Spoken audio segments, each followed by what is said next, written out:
Guys, welcome back to the channel and welcome to another horror review. Tonight we're looking at a classic, a 1970s classic. I believe it's 1971, and it's Ken Russell's film The Devils, starring Vanessa Redgrave and Oliver Reed. Before we go into anything, let's have a look at this edition.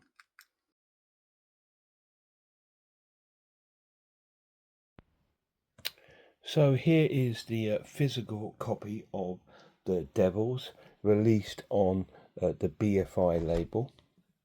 It is only available here in the UK on DVD.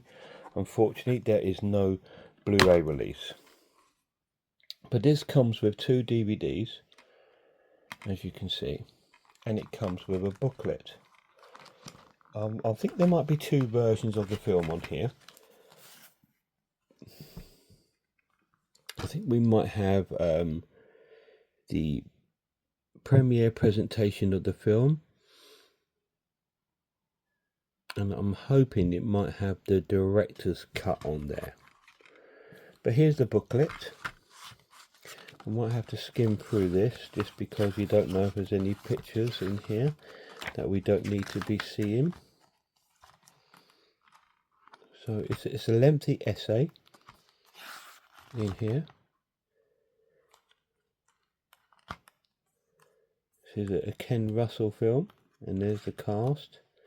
So it's a nice booklet. It's a really nice release here by the BFI, and that is the physical release of The Devils. So this is an absolute wonderful edition here from BFI. I'm really hoping it's going to have the director's cut on here. I'm not sure. Let's have a little look, see if it has, before we move forward into the special features, because it's got 2 discs. Okay, let's have a quick look. It's, yes, I don't think it does, because it looks like here it says the DVD premiere presentation of the original UK X certification version. So I don't actually think it has the director's cut version on it. I don't think it does.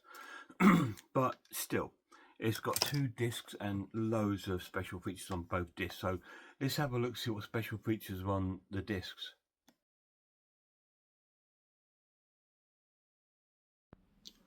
So this is the main menu for disc 1 of The Devils. We'll have a look at the special features. We have an audio commentary, UK trailer, US trailer, Amelia and the Angel. So they are the special features on disc 1. So this is disc 2 of The Devils, and this is where we have lots of documentaries. We have Hell on Earth. Hell on Earth lasts for about an hour. Director of Devils, on set footage with Michael Bradsell commentary, on stage question and answer with Ken Russell, and these are all really long features. So they are the special features on disc 1 and 2 of The Devils. So as you can see, over the 2 discs there's an absolute wealth of special features, which is really cool, which you kind of need for this sort of like this historical kind of film. Although this is a horror film as sorts, it is all based upon historical events that happen. So let's talk the story.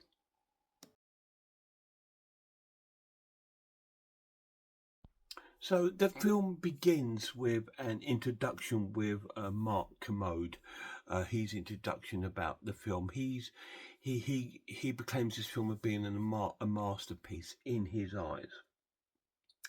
It tells the story of a priest called Grandier, I believe his name is, played by Oliver Reed. I'm just trying to get his exact name right, so bear with me. Yeah, he plays a priest called Father Grandier, and he is a seducer of women as such. He's a Catholic priest. This is supposed to be set in the times where the politics are at war with religion, because in this sort of 1600s, and it was in this sort of time that it was religion and politics did not go hand in hand. They both disagreed on a lot of things, and all this kind of thing sort of going on. We have a king who wants to demolish the church. He wants to destroy the actual foundation of the church. And Father Grandier is trying to defend it. But he's a womanizer. He loves his women. And there's a convent there. We have Sister Jean played by, or Sister Jenny, played by Vanessa Redgrave, and she fantasizes over Father Grandier, as do a lot of the nuns. They all look upon as almost being this Jesus-like figure, and they all worship him, and they all kind of like sexually fancy him. And we see many scenes where they are fantasizing over him, especially Vanessa Redgrave's character, where she jumps into illusional sort of dreams of grandeur, where she sees him as almost like a Jesus sort of figurine, and she worships him. But he is not seduced by that. He is in love with another, a young woman who's deciding about becoming a nun. She goes to the nunnery, and they give her a book to read and to sort of like to absorb this, and to sort of absorb her sins and all this sort of thing. And she goes to Father Grandier to sort of see what his views is, and he falls in love with her, and she falls in love with him, and they condone a marriage, and they get married. All this stuff going on, the convent is coming under a lot of questionable kind of like things that have been going on, have been witnessed, and one nun comes forward after witnessing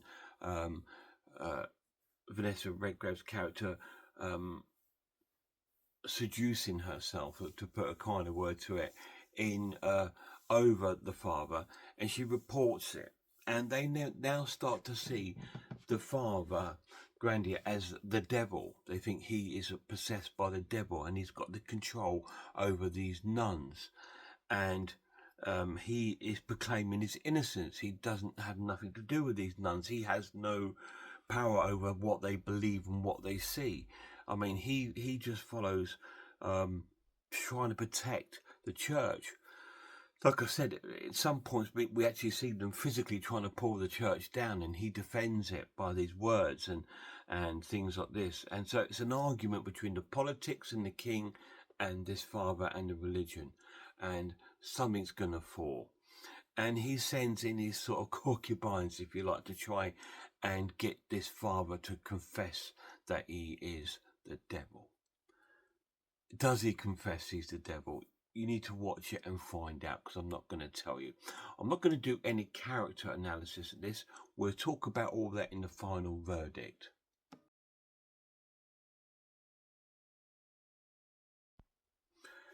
This was absolutely incredible. I absolutely loved it so much. I'm going to score it an amazing watch and give it a 9 out of 10. I'm not going to give it a masterpiece score.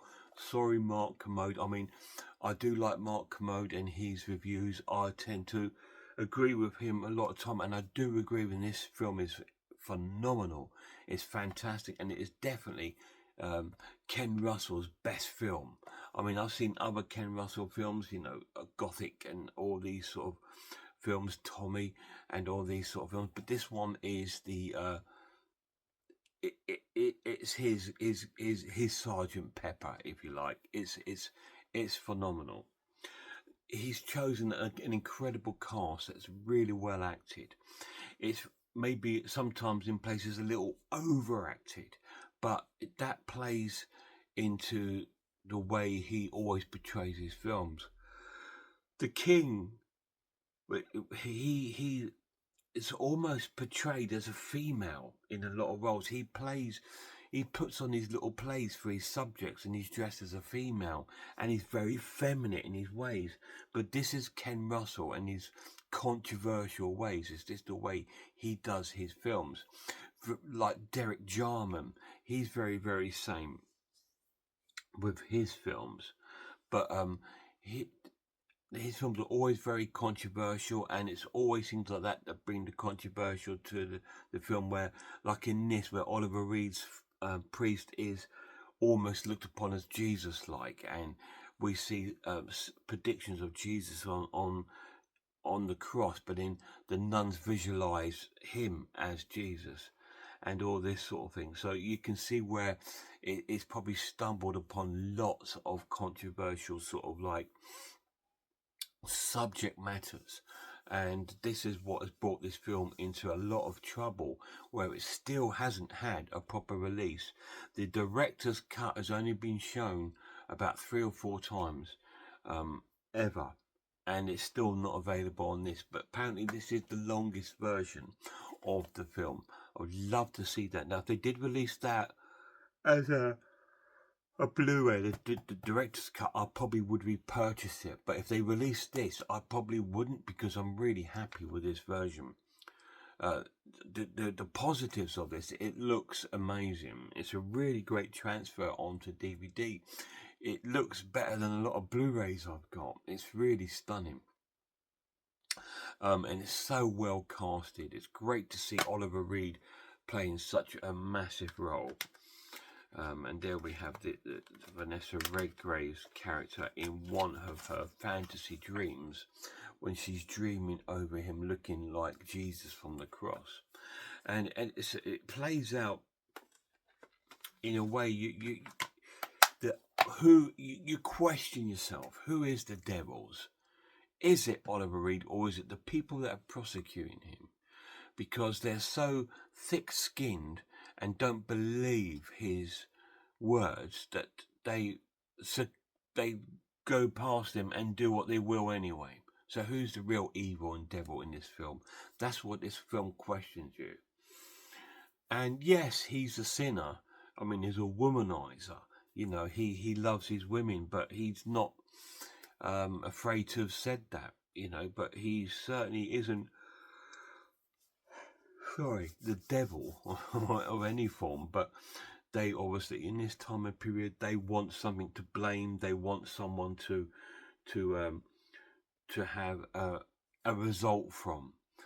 And even if they can't get the result they wanted, they will still go forward with what they want to clear their conscience. But will they end up living with their conscience?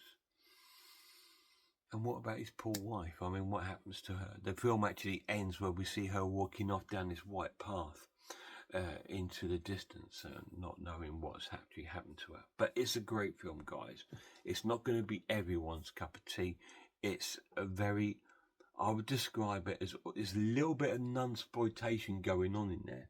But I would class this as an art house horror film. It's almost Shakespearean in parts. It's almost like a play in some parts. And it's almost like in an epic like Caligula in other parts, because it's based on historical events. And it's wonderful. 9 out of 10, The Devils. If you haven't seen it, I do urge you to go and see it, but it's not going to be everyone's cup of tea. This isn't for people that like horror films, if you like. It is a horror film because of the horror of the nature of the story. One person's being blamed, and they're trying to find an object to blame for this church so they can destroy it, and the ways they go about it, the ways they torture him and things like this. It's horrific, but it's a wonderful film. Really, really cool. I would love to see the director's uncut version. Guys, go and check out some other horror channels for me. Check out Horror Hands. Check out Sammy G's World of Cinema. check out the Skin Crawler, check out the Maniac, check out the Horror Geek, Grumpy Andrew's Horror House, and Cat Watches Horror Movies. And a massive shout out to my lad. Till next time, look after yourselves, look after one another, and I really hope I see you all soon.